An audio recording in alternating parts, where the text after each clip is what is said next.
O te whātalo I le tua e o le mana, ano na marosi mana. O le tua le tamā, le tua le alo, o le tua le ngā sana. O te whātalo le marutau e, o le sauringa paia, I nei tai au fau. I le sua la sunga I le taitai o le sauringa. La wafionga I le pelestene au au. O le tato e kalesia metotisi Samoa. Atu lau atu foi la wafionga I le pelestene o le ausa. O le tato e kalesia metotisi Samoa au au. Atu lau I tulanga tofi uma. La wafionga I le au tustusi. Ainane tofinga e malu ai tato e kalesia metotisi ia Samoa. Le afio ma le papao lisea I sinoti taitasi. Upolu masavai. Tainane o tau fartua. E paia maolunga o whaafenga inga taulangi ma fartua. O tau lava o lupe whalele le kalesia I tafa e fia o Samoa. Awala na tala lelei. Patalofa atu foi, ka malolo, manu malo, o e sa asa ina le ngasu o le tai au. Awala whaavai papa o le tātou I kalesia I whungaa. O le malai o le whautu ngā tangi le kalesia me tutisi. O whalofa atu foi, whaatalofa atu I le paia mawalunga. O whaafenga inga taulangi, I so se whata whai taulanga. Ua tātou au whanga poto I le so, ono le aso fifia, o le sunga I avine a pulu.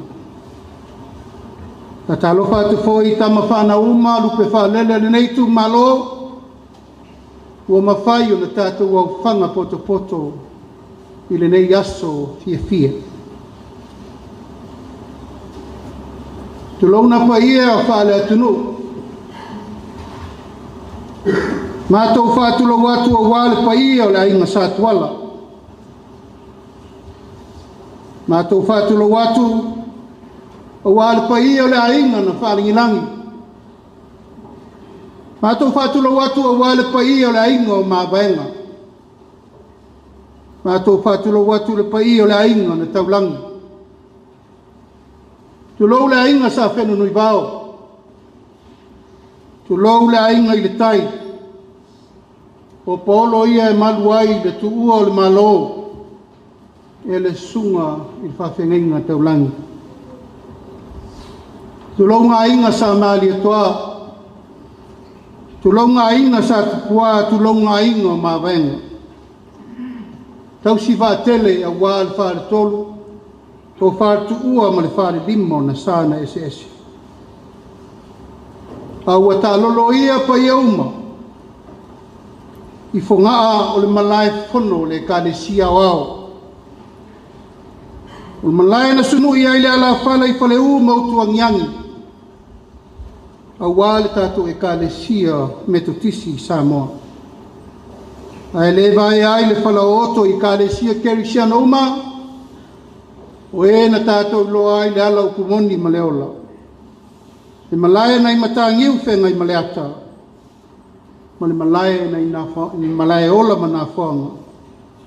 Ma tai au e fia ula o Samoa. Tātou mauai le lofa tū no le atua. A wala na tala le lei. Pata lofa atu foi ma malu wha le malo. A wafionga il minista o whaamsinonga. Tai nane tūla ngā tofi. E te le tu wau no ina.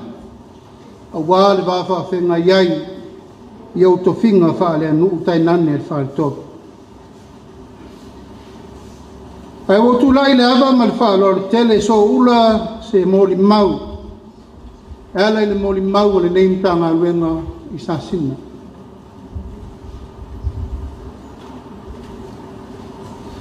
Ono suru tausanga taruai. Ina ua soifua maola I te tonu o le mata whale le nei. o le mtanga luenga metotisi sa sina. Sa tau mai ai, whawhenga inga taulangi la sala ato wasaina, le ngasu o le tae ao, le mati ma le mua o le soifua, ina wā mata le ngā luenga tautua i te tonu, o le kalesia ma le mtanga luenga i sa sina. O le sunga le whawhenga inga i a vine a pulu, e la lata i le lua se fulu whawhenga inga, talu ona whaatu le kalesia i te tonu o sa sina. Au nisi nei o whawhenga inga taulangi sa maua mai, sa amataina le soifua au auna e o mai lava i a vine le tae au le nei. O le sunga le whawhenga inga i a wili ma le whartua i a fue. O le sunga i a Yeremia ma se vau. O le sunga i a salafai tangaloa. O le sunga ia liulangi la lai,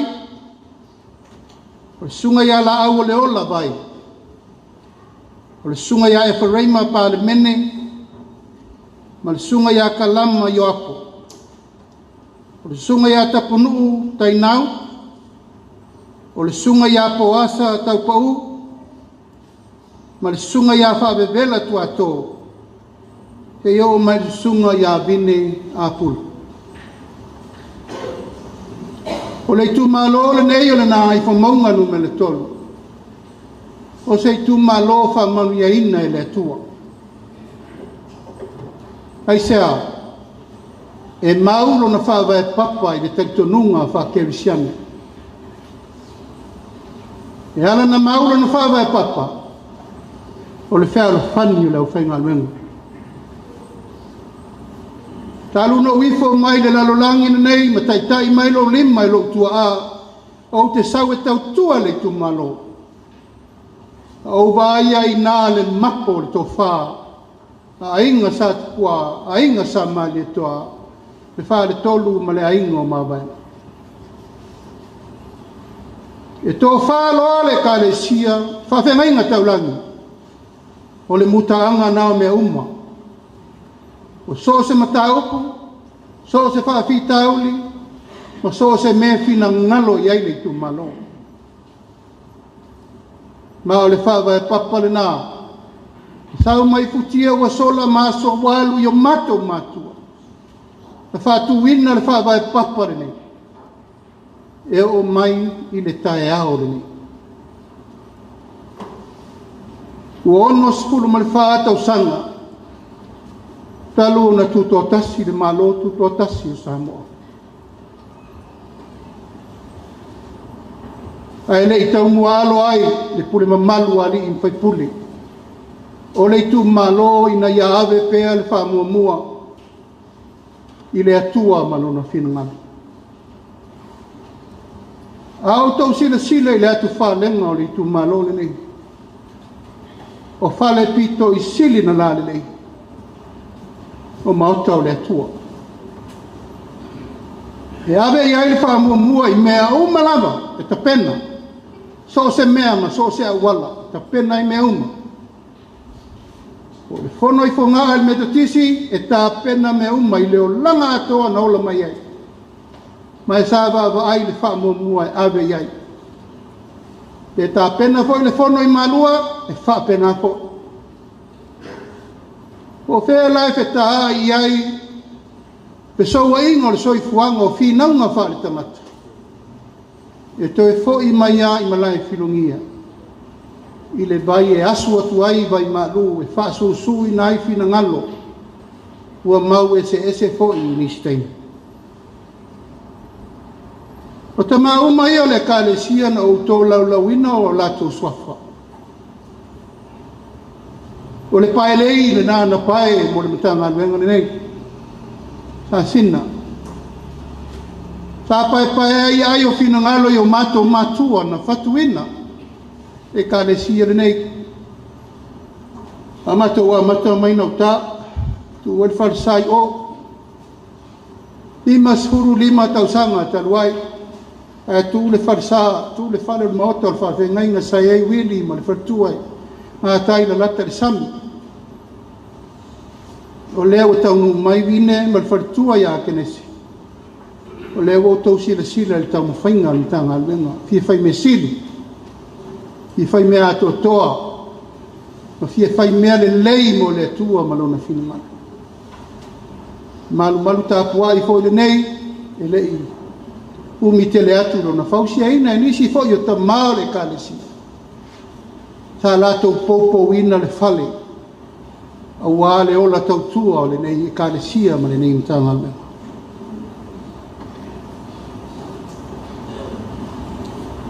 e ui ina e lei umi se mato maftanga ma le fionga ya bine mal partua ai tutu sa aso e afe ma le aso e tasi lumo le ri o se tangata na uva ai lo na nganga tua moni le ri o se tangata e maula na tō vai o se tangata e maula na tō wha o se tangata fo i talitonu i lona talitonunga peo na sa noa tō wha ia sebe le asona nafi a maula le fina ngalo vine lona fina ngalo i le ma whai e seisi o na tō suia finau malo saidi malo ma finau le tūlanga e fia whai me sili mo lana e kalesia me to tisi iau au ai mai se le tautua ina o lana mtanga lena e maua le taimi mate fe la foa ai fe au ilunga upenga ta whai langi na whamanuia mai ai na ua whai le whamanianga le tua e fili le nei tu malo e tau ave sa moa i le nei mai tau o se wheau wha malo si au o se wheau wha loto tele mana na upu e le whaingo fiero tu lai mai na ia mau pea lau tō vai ma lau savalinga e pupula ai o mata whale anganga i le mea ngata ai ngā luenga al tangata a tolu a whana avatu wheau wha malo si au o nei whea uma o te le tali se whea auto stusia o te si i le telefoni mo walau ma iei o te fia whalongo i nisi upu whala e au mai lona si ufonga ma lona leo e wha malosi ai ngā luenga ai sea paua leo le vaisu ma le mapuane mafuipo le polo o le wha malosi au o le au whai ngā luenga ali tu malo alu la ngā luenga ua whai ngata maasa ngata mata fasia i le mata o le whiri ona usau le inei mato lotu tu whatasi se i tau fusi manoa tau wasu le vai manino so soani ai whaauaunga o ngā luenga mo le numana mai o se tangata i le mawhai ona ave seina e tasi ale va ai e loa te tangata e moni le lofa mo le tanga luenga ma le tangata e moni le lofa ma le va ai ona uso a wha whengaingo lo lato ngā rue wha tasi to tonu o le tumalo nei le tumalo le nei o lo iai uma e kalesia kerisiano uma i Samoa e meise ai e kalesia tupito na mua i malai i le taunu mai o le tala le lei Samoa ma le kalesia me tutisi o se tasi o fetu pupula lau a whiaunga i le prestene au ao ma le tato e kalesia au ao i te tonu o Samoa atoa le ala leo lo tau taunu mai o lo mapo pea le to wha ma le whau tau tanga a wā le tau tua ina o le atua ma lona fina ngalo e ala i le tato e kalesia ina ua whaatafa lo na ngasi e wala watu lea o le matanga aluenga o lo ua whaatafa ngasi le whawhengai e tau sa ili se tonga fiti po le ale a wala safa peo na whai tauli poti e fo mai e leo to iai se fo taili New Zealand taili Fiji taili India wa silinga tali seulo na ngase salo se ngase wa leva na nofo maia asa fatutu na ia ti nga ono nga wenga a fenga iai o ia e falitua mane nofo ana e tai ele imapu fa moe a auto e tal sanga so fu malolo ina to saili to vai ele tasi se fale mai New Zealand le tasi se fale mai India to saili muli anu ko tau mai o lo wa iai fa moe ola e iai le avanoa le ana mafuai ona fa popo ni si asolo no so fu eu lava la wa le tau la o fa moe mal manonga wa tangata fa pele ta tele mana e mu o fa tangata ta te tua iai ta langona le vai ma le maftia o tangata e sau ai le tua lalo ma le musunga e mau ai le upu moni ma le file mu a wale wala wina mo le tunu huyo lea ele sili le ipu o mea I lima na whaia ele sili le au auna ilo na matai ele sili fo I le wa awi natu I le na awi na mai tatou kina ya kenese mal fanau o le fale no rua fili o le fale o le tua e mai e pau ilo na fatua e lau ilo na toto ko ina mai ai le tua lo na lo pele to tasi na le fano se tasi ai mau ia le ola e fa baba fale lea no lua fili e te lua fale ai le lo langi le nei pata pena ai le fale wa saunia e le tua mo tatou I le ola e fa baba e leo le muta anga le nei this is just the beginning o le savalinga ma le soifuanga o le tatou wola a wa tatou te tapena nei mo ataiao tapena foi tupulanga nei mo tupulanga ataiao le kalesia ina ia fa au pea le ngaluenga lofa le ngaluenga le lei ma le ngaluenga tau tino wa umana asta o tatou matua wa afu le latou soifua wa sina lo latou soifua tainane I tatou uma o e o lo tule foi po le kalesia po le malo po le atunu foi a wale pa ia o ainga ma latou tama ma o latou ainga le usonga atu mo mapule I tu au ma latou ainga le taima le va au fonti o le talitonunga na o tatou e whavavau e le mawhai e le whainga malo na tu tu lai na o ia e mana o mia le lalango le kalesia e mana o mia le lalango le atunu ona tini tau ao lo leo wha moemuenga o le atina ina o Samoa I ona vaenga ese ia manu tele ina lau whainga malanga au sunga le tau simtanga luenga Pine apulu o matou mo ngā lofana whaftai mo ngā luenga le uma sa e to ai le fatu fau na e vaisau sawina me uma la o matou nofo matausi ia lau siusi o watu pulanga whai mai o le nei kāresia